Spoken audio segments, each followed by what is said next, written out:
Hey guys, it's your boy Mo. I just want to make a quick video today. Try to make you guys laugh, tell you a couple little stories about me and my life growing up. But first and foremost, I hope everybody out there is practicing safe social distancing, washing your hands for at least 20 seconds. I can't say it enough. Wear a mask when you go outside. Put something over your mouth when you're outside to protect yourself as well as others around you. And if you're sanitizing your house, spray it down with the sanitizer, leave it on for 20 minutes, and then wash it off. At least the surface will be safely sanitized. Hope everybody out there is doing okay. As okay as we can in this situation. Everything is crazy. Everybody's boxed in their houses, and you can't watch enough Netflix or HBO or Showtime or Stars, whatever. You can't play enough games or play cards, chess, dominoes, whatever. You just get tired of sitting there at home. You almost feel like you're locked up, and what are you gonna do with yourself?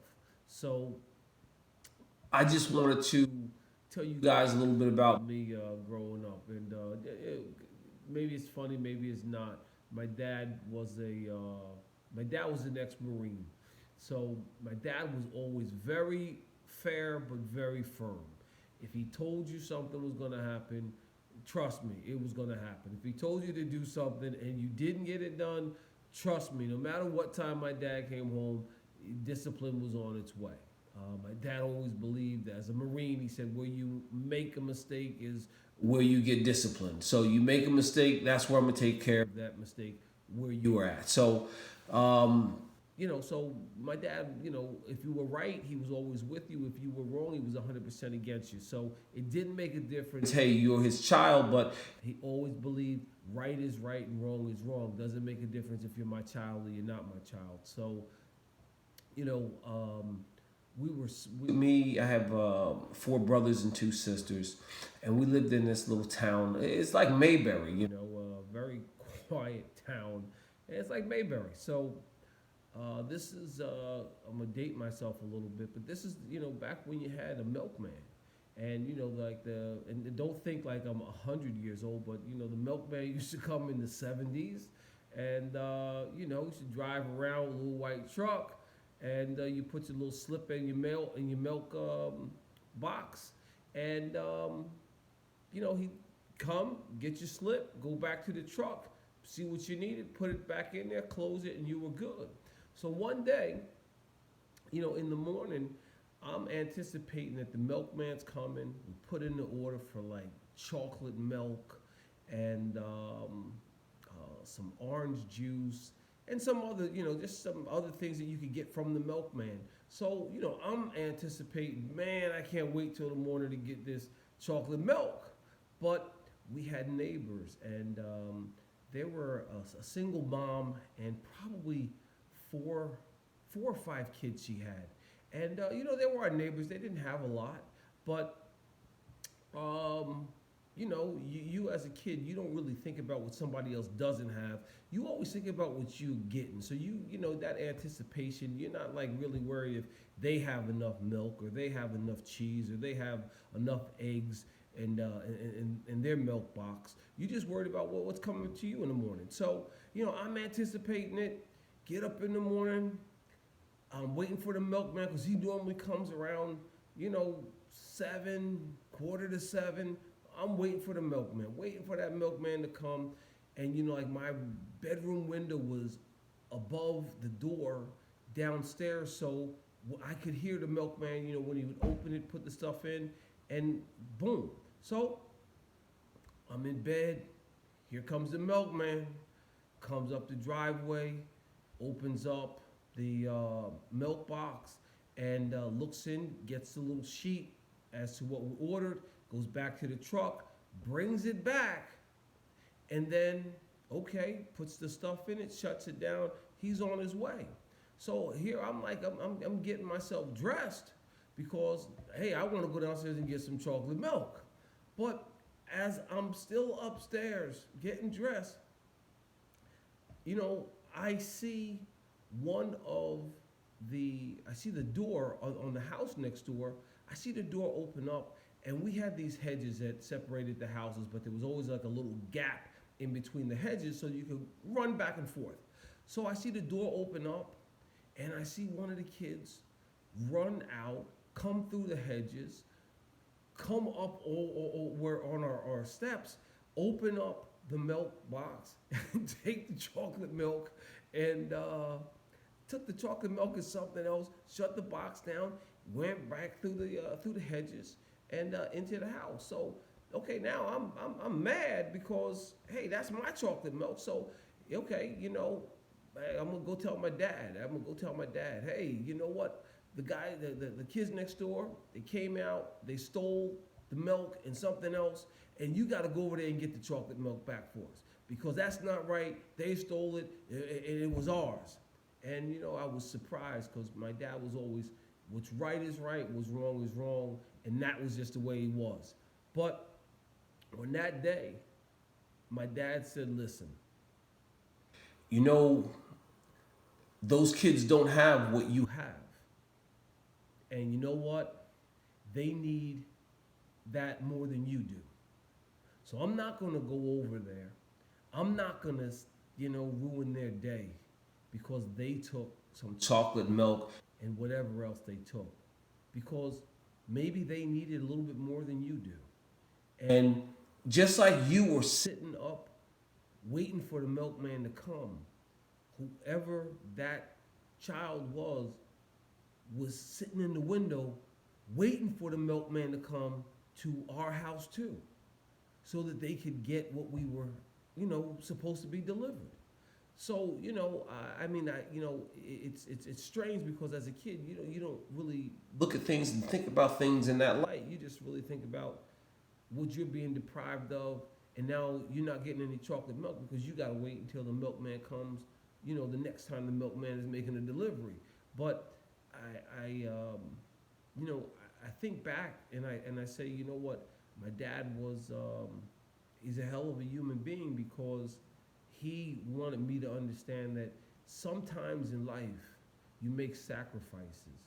And even though it was wrong for the kid to come over and steal it from the milk box, that was wrong, okay, no doubt about it. But at the same time, sometimes you're forced to do something that maybe you're not proud of doing, but you are desperate and you really want something that somebody can't provide for you. So you do whatever it is you feel is necessary to get what you want. And, I knew the kids next door, and yeah, I was mad for a while, but at the end of the day, I guess I realized because, later on that day, my dad went to the store and he brought back some chocolate milk. And he said, see, you didn't need the chocolate milk because I can go out and buy you chocolate milk. I don't have to wait for the milkman to deliver it, but those kids next door, their mom can't afford to have the milkman deliver them stuff. So sometimes you have to put what you want to the side and allow somebody else to have what you have, what was meant for you to have. And, that has forever had a burning memory, and it made a big difference in my life because later on in life, I'd find myself giving people, I'd give you my last dollar. Why? Because I knew I could go earn another dollar. So it's not like I'm giving you my last because I already know that I can go back and replenish what I don't have anymore. And I try to instill that in my kids. And it's hard sometimes because they don't understand. They don't realize why you're telling them what you're telling them. And in my situation, it's don't always think about yourself. Sometimes you have to think about other people and think about yourself later on, especially when you know that you're not starving or you don't have shelter or what you don't have, you have. So you shouldn't worry about what you don't have. But there are people out there that don't have enough. And sometimes You giving somebody something unexpectedly means the world to them, especially when they're trying to hide their situation. And you know what their situation is. So sometimes you can make somebody's day by giving them something without making them feel like they're a charity case, making them feel like they're standing around waiting for a handout, because nobody wants to feel like they're waiting for a handout. I don't care who you are. Nobody wants to feel like somebody's giving them a handout. Everybody would like to feel as though they earned what they got, but unfortunately that's just not the way life is. And sometimes you give, and but you don't expect anything in return. And so I try to tell this to my kids all the time. And I do see it sometimes. I can see my kids being selfless, and they'll give things to other kids, and then sometimes they won't. And I guess you have to take the good with the bad. And sometimes you see it and you say, hey, lesson well learned. And maybe my dad's um, uh, has passed down a lot of good things to me, and I pass them on to my kids. So when I see that, I'm blessed. Uh, you know, all of you guys out there, dealing with the coronavirus, those that are infected, those that are carriers, those that are recovering, my heart goes out to each and every one of you guys, because every day I listen to the news and I hear somebody somewhere didn't make it. I hear, somebody went in, wasn't feeling well, and 3 days later, they're no longer with us. I want everybody to take care of yourself. And you know what? If you can find a little bit of humor in the things I have to say, that's fantastic. Um, the good comments I appreciate. The not good comments I appreciate those too, because that's what life is all about. It's about accepting the things that come your way, and being open minded enough to say, hey, not everybody can like you. Not everybody's going to hate you, but you give everybody an equal opportunity to get to know you. And once people get to know you and a little bit about you, then let them make a decision.